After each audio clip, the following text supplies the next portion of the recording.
ہماری خاندان کی ہسٹری میں یہ مشہور واقعہ ہے۔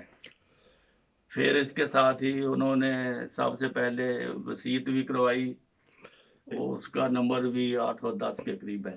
ہاں جی ناظرین، نائن بردرز یوٹیوب چینل کو یہ اعزاز حاصل ہے کہ وہ کوشش کر رہے ہیں کہ جو صحابہ کی اولاد ہیں، ان کی نسل میں سے ہیں، ان سے ہم ایمان افروز واقعات لے کے آگے تک پہنچاتے ہیں۔ تو اسی سلسلے میں ڈاکٹر صاحب سے دوسرا پارٹ ہم استعمال کرتے ہیں کہ ڈاکٹر صاحب بتائیں کہ ان کے خاندان میں جماعت داخل ہو گئی تھی، اس کے بعد کے واقعات بتائیں۔ یہ دوسرے پارٹ میں ہم چلتے ہیں۔ جی ڈاکٹر صاحب بتائیں۔ بسم اللہ الرحمن الرحیم۔ یہ تو ہندوستان کی بات تھی، پھر پارٹیشن ہو گئی 1947 میں۔ میں اس وقت 5-6 سال کا تھا اور مجھے تھوڑا تھوڑا ہوش ہے اپنے گاؤں کا۔ پھر جس طرح ہم نے ہجرت کی، وہ مصیبت بھی تھوڑی تھوڑی مجھے یاد ہے۔ اس طرح ہے کہ وہ ایک ٹرین لدھیانہ سے آنی تھی اور وہ اس کو کہا جاتا تھا کہ یہ آخری ٹرین ہے، جس نے بیٹھنا ہے اس کو بیٹھ جاؤ۔ جب ہم پہنچے، کیونکہ وہ گاؤں سے ہم نے گڈوں پر سامان لاد کے لدھیانے تک پہنچے، وہاں ٹرین کھڑی تھی۔ وہ ٹرین جو ہے وہ تل دھرنے کو جگہ نہیں تھی، وہ فل تھی۔ پھر میرے والد صاحب نے گاڑی کے اوپر ڈبوں کو رسے وغیرہ سے باندھ کر ایسا انتظام کیا کہ ہم سب کو اوپر بٹھا دیا۔ اوپر کچھ سامان بھی رکھا اور رسوں کو ہم نے پکڑا ہوا تھا۔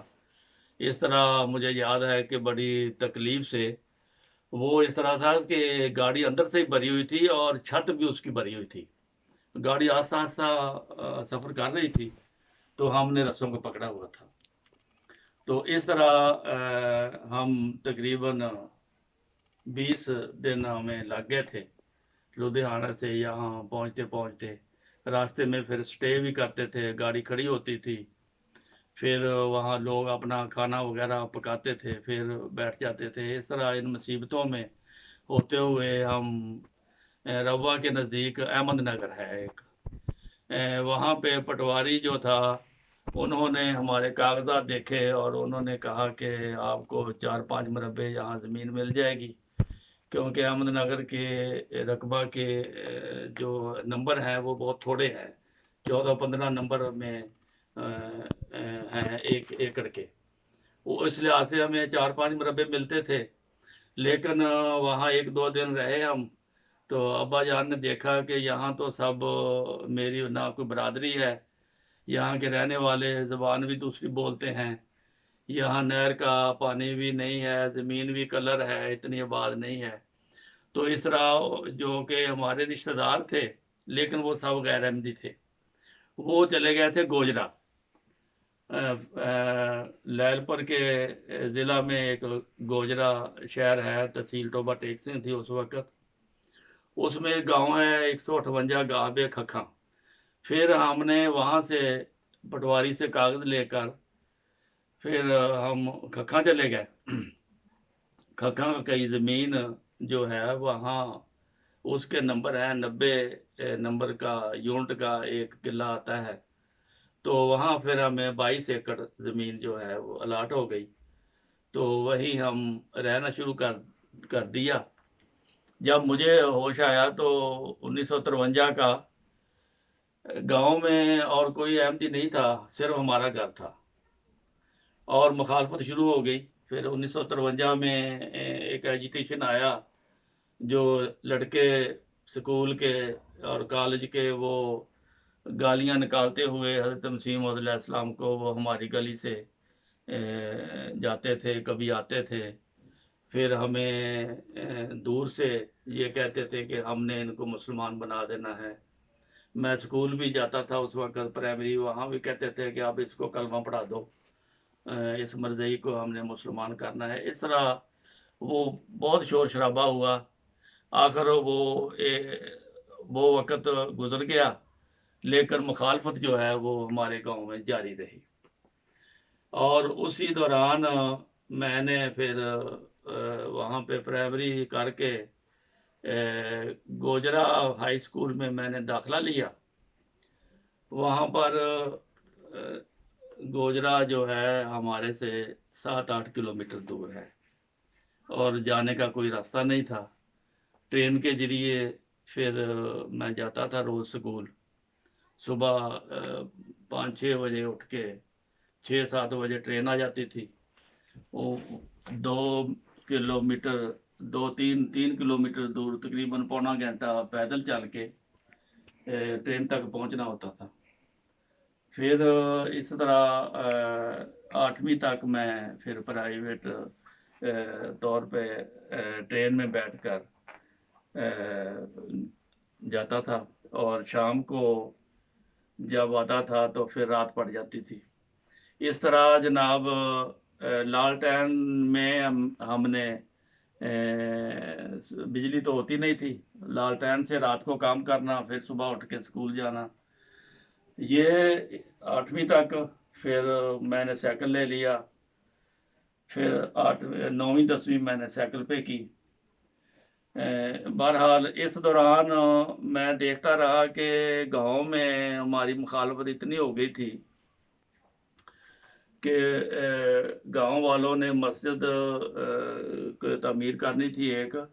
اس میں ہمارا حصہ ڈالا, جو بعد میں مولویوں نے یہ مشورہ کر کے کہ یہ مدعی ہے, یہ احمدی ہیں, ان کا مسجد میں حصہ نہیں ہونا چاہیے, وہ ہمارا حصہ نکال دیا. اور اس طرح ہمیں کہا کہ آپ کو مسجد میں آپ کو جو آنے کا حق نہیں ہے. لیکن اس دوران میں نے غیر احمدی مولوی سے قرآن شریف پڑھ لیا تھا. مخالفت بعد میں زیادہ ہوئی. پھر ہماری رشتہ دار جو برادری تھی, انہوں نے ہر ہفتے مہینے میں 1 یا 2 دفعہ ایک مجلس لگانی, باہر سے مولوی منگانا, احمدیوں کو گالیاں نکالنیاں, مرزا صاحب کو برا بھلا کہنا. تو اس طرح جو ہے نا, یہ ہمارے لیے وہاں رہنا بہت مشکل ہو گیا. اس دوران میٹرک کے بعد میں نے پھر FSC میں داخلہ لیا, وہیں گوجرا میں. 1960 میں نے میٹرک کیا تھا.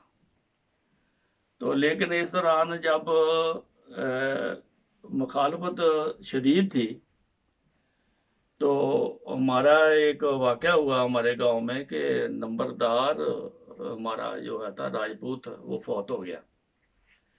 تو ایک مولوی ماسٹر ریٹائر تھا, اس نے مولویوں کی طرح داڑھی رکھی ہوئی تھی اور وہی ہماری مخالفت زیادہ کرتا تھا, اور وہی جلسے جلوس وغیرہ نکالتا اور شرارت میں یعنی پیش ہوتا تھا. اس کے لیے پھر اس کا یہ ہوا کہ نمبردار جب فوت ہو گیا تو اس نے نمبرداری کے لیے درخواست دے دی, اور کچھ لوگوں نے میرے والد صاحب کو کہا کہ آپ بھی پڑھے لکھے ہیں, آپ بھی نمبرداری کے لیے درخواست دے دیں. اور وہ بھی 60-65 کا تھا, میرے والد صاحب بھی 65 کے تھے. اور اس طرح جب وہ AC کے پیش ہوئے تو اس نے کہا کہ تم تو دونوں بوڑھے ہو, کوئی نوجوان جو ہے وہ نمبردار چاہیے جو کام کرنے والا ہو. تو اس نے تاریخ دے دی 2 ہفتے کی. اچھا 2 ہفتے بعد آنا تو پھر میں آپ کا فیصلہ کروں گا.